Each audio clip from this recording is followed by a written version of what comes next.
ملح، فلفل أسود، بصل، ثوم، كاري.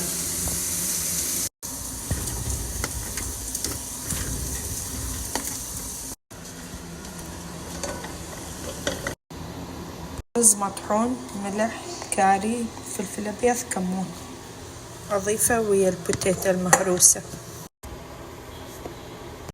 ما حددت الكمية، انتوا تضيفون حسب لحد ما تتماسك العجينة. هذا شكل العجينة باعوا. اللحم خليته بالثلاجة شوية برد. هاي الحشوة سأسويها بوتيتا.